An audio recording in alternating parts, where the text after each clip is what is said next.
주님께 드려지는 성탄이 되기를 간절히 원합니다. 내 욕심과 내 생각이 아니라 하나님의 뜻대로 드려지는 성탄 되게 하여 주시고, 주께서 그렇게 오셨고 그렇게 살다 가셨사오. 그리고 다시 오신 줄 믿사오니 하나님, 우리가 그 믿음으로 살아가게 하여 주옵소서.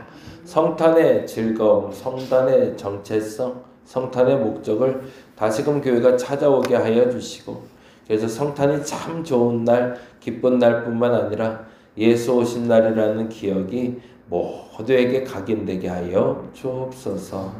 오늘도 그렇게 살아가는 우리 되기를 원하며 고마우신 예수님 이름으로 기도드립니다. 아멘, 아멘. 오늘은 계시록 13장, 14장 보는 날이고요. 요한계시록 14장 1절에서 5절 봅니다.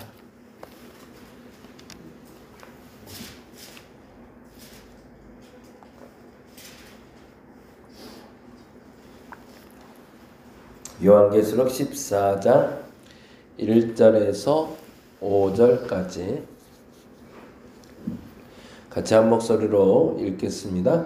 또 내가 보니 보라, 어린 양이 시온산에 섰고 그와 함께 14만 4천이 서 있는데 그들의 이마에는 어린 양의 이름과 그 아버지의 이름을 쓴 것이 있더라. 내가 하늘에서 나는 소리를 들으니 많은 물소리와도 같고 큰 우레소리와도 같은데 내가 들은 소리는 검은 고 타는 자들이 그 검은 고를 타는 것 같더라.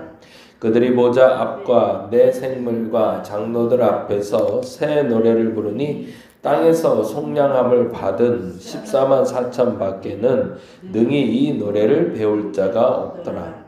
이 사람들은 여자와 더불어 더럽히지 아니하고 순결한 자라 어린 양이 어디로 인도하든지 따라가는 자며 사람 가운데에서 속량함을 받아 처음 익은 열매로 하나님과 어린 양에게 속한 자들이니 그 입에 거짓말이 없고 흠이 없는 자들이더라. 아멘, 아멘. 오늘은 조금 환상이죠. 정확하게 이때를 말하고 이것이다 라고 말할 수 있는 어떤 규정된 단어들이 나오지는 않고요. 철저하게 비유로 말하는 12, 13, 14장을 좀 보려고 합니다. 12장, 13장, 14장은 하나의 일정한 기준을 가지고 적혀지게 되는데요. 12장은 과거에 일어난 일이고요. 13장은 현재에 일어나고 있는 일, 14장은 미래에 일어날 일입니다. 자, 그러면 현재는 언제를 얘기할까요? 그게 중요하겠죠. 여기서 현재라는 건 우리가 사는 21세기를 얘기하는 게 아니고요. 당시 요한이 살던 현재를 얘기해요. 그러니까 요한이 살던 현재를 읽어낼 수 있는 눈을 주기 위해서 이 글을 썼다는 게 시작점이에요. 요한계시록을 볼 때 요한계시록이 미래에 대한 예언서라고 우리가 알고 있기 때문에 자꾸 미래에만 집중하는데, 제가 본문 시작하면서도 분명히 말씀드린 것처럼 당대에 이스라엘 백성 중에 유대인들이 예수를 믿고 고난받기 시작하는데, 특히 도미티안 황제 때로 알려지고 있고 네로 황제 때의 고난이 끝난 때인데, 이 고난 때에 이 고난에 승리한 사람들이 복받는다 라는 이야기를 하기 위해서 썼다고 그랬잖아요. 그래서 이 글의 목적지는 사실은 지금 우리를 향했다기보다는 당대에 고난당하고 있던 성도들이 목적지입니다. 그래서 그들이 듣고 위로받고 그들이 듣고 소망을 듣게 하는 게 목적이 시작점이라는 거죠. 물론 그런데 모든 역사는 반복되기 때문에 지금 말씀드린 대로 이러한 역사가 지금도 우리에게 반복되고 있어서 동일한 고난을 겪고 있는 이들에게 동일한 가르침으로는 가져올 수 있지만 이것이 지금 현재로 적용할 단어는 아니다라는 얘기를 먼저 전제로 할게요. 그러면 12장에 무슨 얘기가 나올까? 지난번에 말씀드렸죠? 어제도 말씀드린 것처럼 과거 얘기를 한다고 그랬고요. 그리고 여자, 아이, 붉은 용이라고 지칭되는 세 가지의 주체가 되는 존재들이 나온다고 그랬어요. 여자는 교회를 상징한다고 그랬고, 아이는 예수 그리스도를 상징한다고 그랬고, 붉은 용은 그것을 괴롭히는 사단이라고 그랬죠. 그래서 교회가 예수 그리스도를 품고 예수 그리스도를 해산하는 것처럼 예수 그리스도와 함께 동행하기 시작하자 사단이 공격을 시작하는 게 광야로 내쫓긴 여인의 이야기로 보여진다라고 12장에 말씀드렸어요. 과거에도 교회는 이렇게 핍박을 받았다라는 얘기를 먼저 하는 거예요. 네. 그러면 이 과거는 언제일까요? 네로 황제 때가 될 거고요. 그 큰 야고보라 불리는 첫 번째 사도의 순교 시기, 그리고 사도 바울의 순교 시기, 베드로의 순교 시기 등등의 초기 교회의 이야기를 얘기하겠죠. 그러니까 이들에게는 체감 온도가 우리랑은 좀 달라요. 우리는 벌써 2000년이 지난 이전의 순교 이야기를 듣고 있고, 그리고 우리와 별 관계가 없었던 사람들의 순교 이야기를 우리는 기억하고 있어요. 심지어는 우리가 아는 뭐 김대건 신부님이라던가 초기에 우리나라 들어와서 뭐 복음을 전했다가 돌아가셨다는 토마스 목사님이라던가 그분들 얘기가 가장 근접거리했는데 그분들 얘기도 1866년이에요. 그러면 벌써 140년, 150년 된 얘기란 말이죠. 그러니 이건 아주 먼 나라 얘기예요. 근데 이들에게 과거라고 지칭되는 이 단어들은 언제냐면 불과 30년 전, 40년 전. 그때 당시에 신전 요한과 함께 했던 사람들의 죽음을 경험하고 있었잖아요. 그런데 그 과거를 얘기하고 있는 거예요. 나와 동행했던 그 사람들의 과거가 동일했다. 누구랑? 너희랑. 그러니 그들의 과거도 동일하게 그렇게 죽임을 당했지만 하나님이 그를 보호하신 것처럼 너희도 보호할 것이라고 얘기하는 거죠. 그래서 현재를 이야기할 때 현재는 다음과 같은 이야기를 하고 있다고 그랬어요. 그래서 42, 3.5, 3일, 사흘 뭐 이런 얘기들 계속 반복된다고 말씀드렸고요. 그래서 13장에서 중요한 단어가 나오는데 18절 말씀이죠. 18절 말씀. 18절 말씀 같이 읽어봅니다.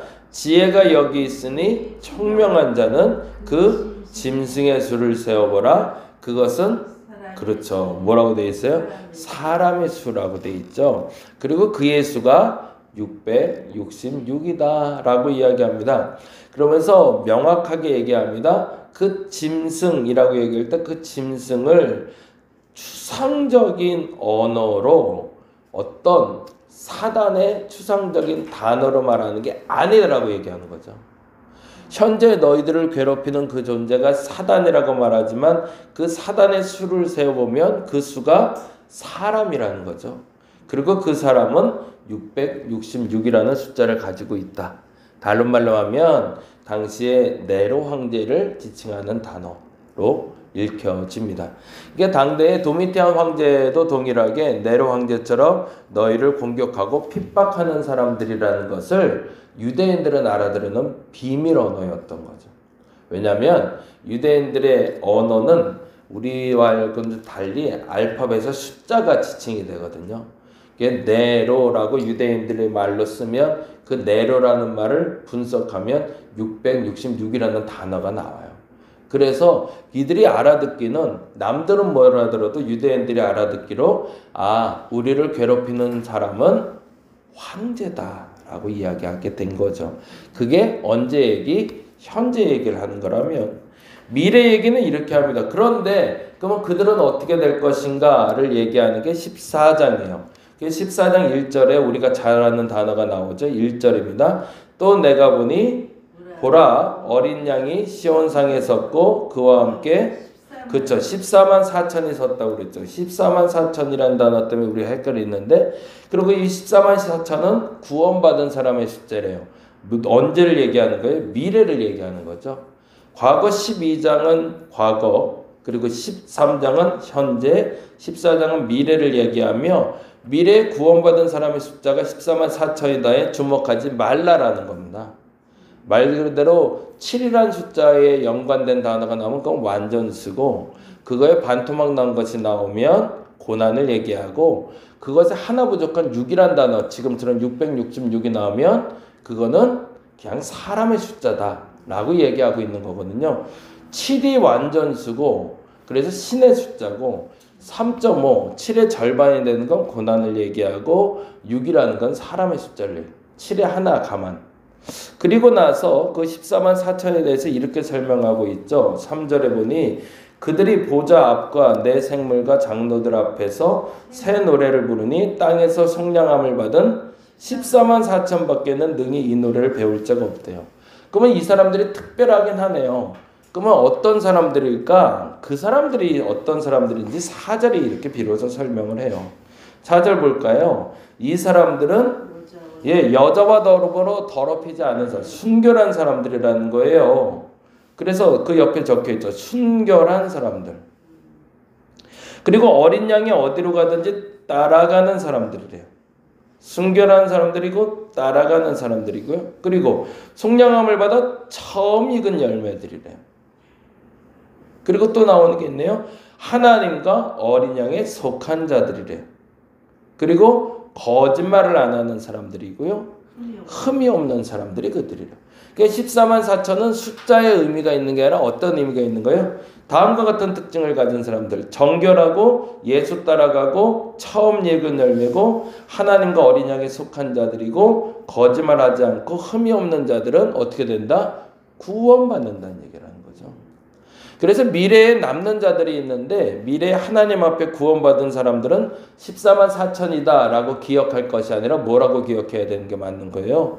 14만 4천이 아니라 나중에 그럼에도 구원받는 사람들은 정결하고 순결하고 예수 따라가며 처음 읽은 열매로 하나님과 어린 양에 속한 자들로 거짓말하지 않고 흠이 없는 자들이 구원받는다. 이렇게 정리해야 맞다는 얘기입니다. 그러니 12, 13, 14장을 읽으면서 과거와 현재와 미래를 거쳐 하나님의 구원받는 자는 누구인가를 읽어낼 때 우리는 14장 1절에 14만 4천을 읽을 게 아니라 4절에 있는 그들의 한 일을 읽어내야 맞다라는 거죠. 저와 여러분에게 그 믿음이 생기시길 바랍니다. 내가 14만 4천에 들어가려고 신천지에 들어가는 게 아니고 내가 14만 4천에 되기 위해서 다른 노력을 하는 게 아니라 다음에 열거한 6가지가 내게 속한 것인지 아니면 난 여기에 속하지 않은 사람인지를 구별해내는 게 중요하다는 거죠. 그래서 다시 한번 부탁드립니다. 순결한 신앙생활 하시기 바랍니다. 그리고 예수 그리스도가 어디로 가든지 따라가는 사람 되주시기 바랍니다. 하나님의 처음 익은 열매라 여겨질 수 있는 첫 열매가 되어주시길 바랍니다. 누구보다도 앞서 있어야 된다는 얘기죠. 그리고 하나님과 어린 양에 속한 사람들이 되어야 됩니다. 무엇보다도 거짓말하지 말아야 됩니다.